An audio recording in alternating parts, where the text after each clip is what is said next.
வணக்கம். மாநிலச் செய்திகள் வாசிப்பவர் ஜமீர் அக்தர்.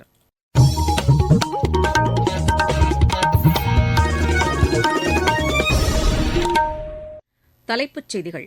தமிழகத்தில் 39 மக்களவைத் தொகுதிகளுக்கும் விளவங்கோடு சட்டப்பேரவை இடைத்தேர்தலுக்குமான பிரச்சாரம் இன்று மாலையுடன் முடிவடைகிறது. தொகுதிக்கு சம்பந்தம் இல்லாதவர்கள் மாலை 6 மணிக்குள் வெளியேற வேண்டும் என்று தேர்தல் ஆணையம் உத்தரவிட்டுள்ளது. நாளை மறுநாள் வாக்குப்பதிவுக்கு தேவையான அனைத்து ஏற்பாடுகளும் தயார் நிலையில் உள்ளதாக தமிழக தலைமை தேர்தல் அதிகாரி திரு சத்யபிரதா சாஹூ தெரிவித்துள்ளார். ஸ்ரீராமநவமி இன்று வழக்கமான உற்சாகத்துடன் கொண்டாடப்படுகிறது. ஐபிஎல் கிரிக்கெட் போட்டியில் கொல்கத்தா அணிக்கு எதிரான ஆட்டத்தில் ராஜஸ்தான் அணி 2 விக்கெட் வித்தியாசத்தில் வெற்றி பெற்றது. இனி விரிவான செய்திகள். மக்களவைத் தேர்தலில் முதல்கட்ட வாக்குப்பதிவு நடைபெறவுள்ள தொகுதிகளில் பிரச்சாரம் இன்று மாலையுடன் நிறைவடைகிறது. தமிழகத்தில் 39 தொகுதிகள் உட்பட நாடு முழுவதும் 12 மாநிலங்கள் மற்றும் யூனியன் பிரதேசங்களில் உள்ள 102 தொகுதிகளில் முதல்கட்ட வாக்குப்பதிவு வரும் வெள்ளிக்கிழமை நடைபெறவுள்ளது. தமிழகத்தில் விளவங்கோடு சட்டப்பேரவைத் தொகுதி இடைத்தேர்தலுக்கான பிரச்சாரமும் இன்று மாலையுடன் முடிவடைகிறது. இதனையடுத்து அரசியல் கட்சித் தலைவர்களும் வேட்பாளர்களும் இறுதிக்கட்ட வாக்கு சேகரிப்பில் தீவிரமாக ஈடுபட்டுள்ளனர். கடும் வெயிலையும் பொருட்படுத்தாது அரசியல் கட்சியின் பிரதிநிதிகளும் வேட்பாளர்களும் வீடு வீடாக சென்று இறுதிக்கட்ட வாக்கு சேகரிப்பில் ஈடுபட்டு வருகின்றனர். தென்காசியில் நேற்று பிரச்சாரத்தில் ஈடுபட்ட பிஜேபி தலைவர் திரு ஜே.பி. நட்டா தமிழகத்தின் வளர்ச்சிக்காகவும் தமிழ் மொழியை மேம்படுத்தவும் தங்கள் கட்சி மிகுந்த அக்கறை கொண்டுள்ளதாக தெரிவித்தார். கடந்த 10 ஆண்டுகளில் கிராம சாலைகள் மேம்பாட்டுத் திட்டம், அனைவருக்கும் வீடு திட்டம், உஜ்வாலா சமையல் எரிவாயு திட்டம் போன்றவற்றால் மாநிலத்தில் அதிகமானோர் பயனடைந்திருப்பதாக அவர் கூறினார். தமிழகத்திற்கு 11 மருத்துவக் கல்லூரிகள் கொண்டுவரப்பட்டுள்ளதாகவும் அவர் குறிப்பிட்டார். மாநிலத்தில் ஆளும் திமுக குடும்ப அரசியலுக்கு முக்கியத்துவம் அளித்து வருவதாகவும் திரு ஜே.பி. நட்டா குற்றம் சாட்டினார். கோவை மாவட்டத்தில் வாக்கு சேகரித்த பிஜேபி மூத்த தலைவர் டாக்டர் எல். முருகன், இளைஞர்களுக்கான திறன் மேம்பாட்டு மையமும் பெண்களுக்கான இலவச கல்வி மையமும் அன்னூரில் அமைக்கப்படும் என்று கூறினார். பிரதமரின் வீடு கட்டும் திட்டம், விவசாய கடனுதவி திட்டம் போன்றவற்றால் அதிக அளவில் மக்கள் பயன்பெற்று வருவதாகவும் திரு முருகன் தெரிவித்தார். சிவகங்கையில் செய்தியாளர்களிடம் பேசிய காங்கிரஸ் மூத்த தலைவர் திரு ப. சிதம்பரம், கச்சத்தீவு பிரச்சினையை பெரிதுபடுத்தி பிஜேபி அரசியல் ஆதாயம் தேட முற்படுவதாக குற்றம் சாட்டினார். தங்கள் கட்சி சேது சமுத்திர திட்டத்தை நிறைவேற்றுவதற்கான முயற்சியை எடுக்கும் என்றும் திரு ப. சிதம்பரம் கூறினார். ஸ்ரீபெரும்புதூரில் பிரச்சாரம் மேற்கொண்ட திமுக தலைவர் திரு மு க ஸ்டாலின் தமிழகத்தில் மக்களுக்கான பல்வேறு நலத்திட்டங்களை தங்கள் கட்சி செயல்படுத்தியுள்ளதாக கூறினார். தேர்தல் அறிக்கையில் சொல்லாத திட்டங்கள் பலவற்றையும் நிறைவேற்றியுள்ளதாக அவர் தெரிவித்தார். மணிப்பூரில் பெண்களுக்கு எதிராக நடந்த கொடுமைகள் பற்றி பேச பிஜேபி முன்வரவில்லை என்றும் மகளிருக்கான இடஒதுக்கீட்டு சட்டத்தை முழுமையாக நிறைவேற்றவில்லை என்றும் அவர் குற்றம் சாட்டினார். அஇஅதிமுக மக்களுக்காக எதையும் செய்யவில்லை என்றும் திரு மு க ஸ்டாலின் குறிப்பிட்டார். அஇஅதிமுக ஆட்சியில் இருந்தபோது தமிழகத்தில் கொண்டுவரப்பட்ட பல திட்டங்களை தம்மால் பட்டியலிட முடியும் என்று அக்கட்சியின் பொதுச் செயலாளர் திரு எடப்பாடி பழனிசாமி கூறியுள்ளார். சேலத்தில் நேற்று பிரச்சாரம் மேற்கொண்ட அவர், திமுக ஆட்சியில் சொல்லும் வகையில் எந்தவொரு திட்டமும் இல்லை என்பதால் தம்மை பற்றியும் தங்கள் கட்சியை பற்றியும் குறை சொல்வதாக தெரிவித்தார். தமிழகத்தின் டெல்டா மாவட்டங்கள் பாதிக்கும் வகையில் கர்நாடக மாநிலம் மேகதாதுவில் தடுப்பணை கட்டுவதற்கு காங்கிரஸ், பிஜேபி ஆகிய இரு கட்சிகளுமே ஆதரவு தெரிவிப்பதால் அக்கட்சிகளுடன் தாங்கள் கூட்டணி வைக்கவில்லை என்றும் திரு எடப்பாடி பழனிசாமி குறிப்பிட்டார். மார்க்சிஸ்ட் கம்யூனிஸ்ட் கட்சியின் மாநில செயலர் திரு கே. பாலகிருஷ்ணன் மதுரை அண்ணாநகரில் மேற்கொண்ட பிரச்சாரத்தில் பிஜேபி கடந்த 10 ஆண்டுகளில் கார்ப்பரேட் நிறுவனங்களுக்கான கடனை மட்டும் தள்ளுபடி செய்தது என்றும் விவசாயிகளுக்கான கடனை தள்ளுபடி செய்யவில்லை என்றும் கூறினார். தமிழகத்தில் திமுக விவசாய கடன் தள்ளுபடி, நகைக்கடன் தள்ளுபடி, மகளிர் சுய உதவிக் குழுக்களுக்கு 2000 கோடி ரூபாய் தள்ளுபடி போன்றவற்றை செயல்படுத்தியுள்ளதாக திரு பாலகிருஷ்ணன் குறிப்பிட்டார். தமிழகத்தில் தேர்தலுக்கான பிரச்சாரம் இன்று முடிவடைவதையொட்டி மாலை 6 மணிக்குள் தொகுதிக்கு வெளியிலிருந்து அழைத்து வரப்பட்ட அனைத்து அரசியல் கட்சி நிர்வாகிகள், கட்சிப் பணியாளர்கள் உள்ளிட்டோர் வெளியேற வேண்டும் என்று தேர்தல் ஆணையம் உத்தரவிட்டுள்ளது. இது தொடர்பாக தமிழக தலைமை தேர்தல் அதிகாரி திரு சத்யபிரதா சாஹூ நேற்று வெளியிட்டுள்ள செய்திக்குறிப்பில், நட்சத்திர பேச்சாளர்கள் உட்பட வேட்பாளர்களுக்கு வழங்கப்பட்ட வாகன அனுமதி மாலை 6 மணிக்கு மேல் செல்லாது என்றும் தெரிவிக்கப்பட்டுள்ளது. தேர்தல் தொடர்பான யாதொரு பொதுக்கூட்டத்தையோ ஊர்வலத்தையோ யாரும் ஒருங்கிணைக்கவோ நடத்தவோ அல்லது அவற்றில் பங்கேற்கவோ கூடாது என்றும் தெரிவிக்கப்பட்டுள்ளது. திரைப்படம், தொலைக்காட்சி, வானொலி மற்றும் சமூக வலைதளங்களில் தேர்தல் தொடர்பான பிரச்சாரம் மேற்கொள்ளக்கூடாது என்றும் தெரிவிக்கப்பட்டுள்ளது. தேர்தல் நடத்தை விதிமுறைகளை மீறி மாலை 6 மணிக்கு மேல் பிரச்சாரத்தில் ஈடுபடுவோருக்கு 2 ஆண்டு சிறை தண்டனை மற்றும் அபராதம் விதிக்கப்படும் என்றும் தேர்தல் ஆணையம் எச்சரித்துள்ளது. திருமண மண்டபம், சமுதாய கூடம், தங்கும் விடுதிகளில் உள்ள வெளிநபர்கள் உடனடியாக வெளியேற வேண்டும் என்றும் அறிவுறுத்தப்பட்டுள்ளது. நீங்கள் கேட்டுக்கொண்டிருப்பது மாநில செய்தி அறிக்கை.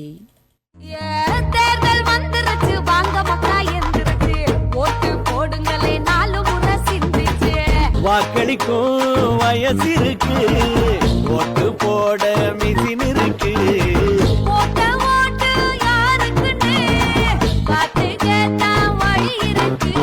அப்படி போடு.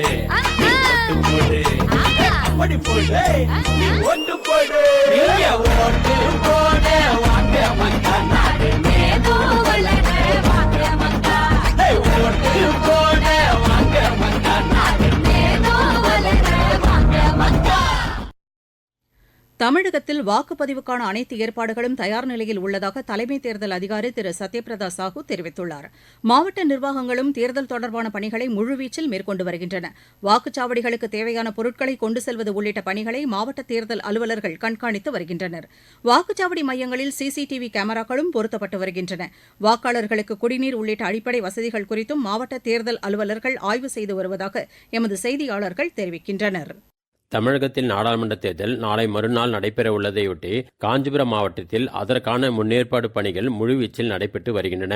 காஞ்சிபுரம் மாவட்டத்தில் 1417 வாக்குச்சாவடிகளும் 539 வாக்குச்சாவடி அமைவிடங்களும் அமைக்கப்பட்டுள்ளன. காஞ்சிபுரம் மாவட்டத்தில் நாடாளுமன்ற தேர்தலை முன்னிட்டு 4 சட்டமன்ற தொகுதிகளிலும் மொத்தம் 5572 வாக்குப்பதிவு கருவிகளும் 2263 கட்டுப்பாட்டு கருவிகளும் மற்றும் 1945 யாருக்கு வாக்களித்தோம் என்பதை காட்டும் கருவிகளும் தயார் நிலையில் வைக்கப்பட்டுள்ளன. 24 மணி நேரமும் கண்காணிப்பு பணிகள் மேற்கொள்ளப்பட்டு வருகிறது. காஞ்சிபுரத்திலிருந்து BR சிவக்குமார்.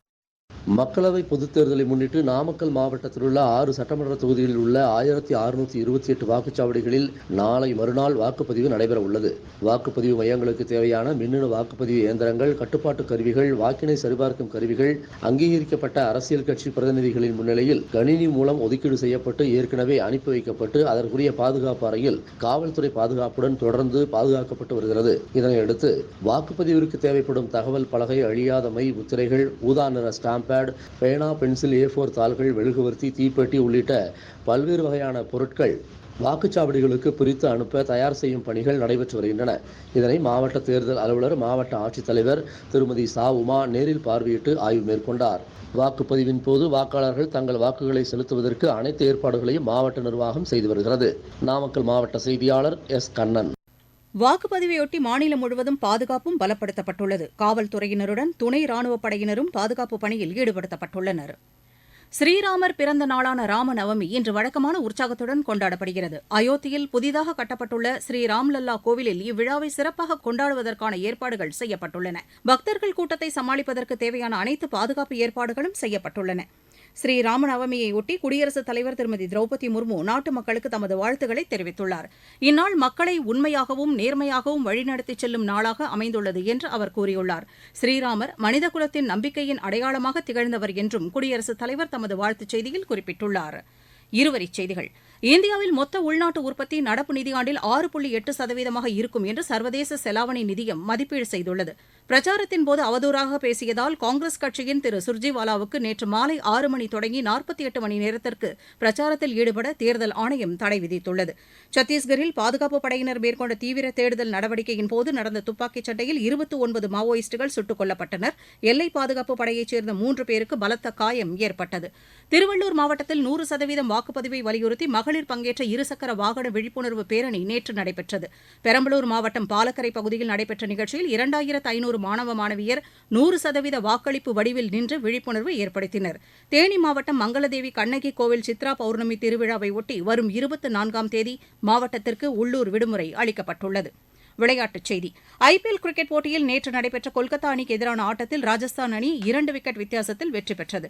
கொல்கத்தாவில் நடைபெற்ற இப்போட்டியில் முதலில் பேட் செய்த கொல்கத்தா அணி நிர்ணயிக்கப்பட்ட 20 ஓவரில் 6 விக்கெட் இழப்புக்கு 223 ரன் எடுத்தது. 224 ரன் என்ற வெற்றி இலக்குடன் களமிறங்கிய ராஜஸ்தான் அணி 8 விக்கெட்டுகளை இழந்து வெற்றி இலக்கை எட்டியது.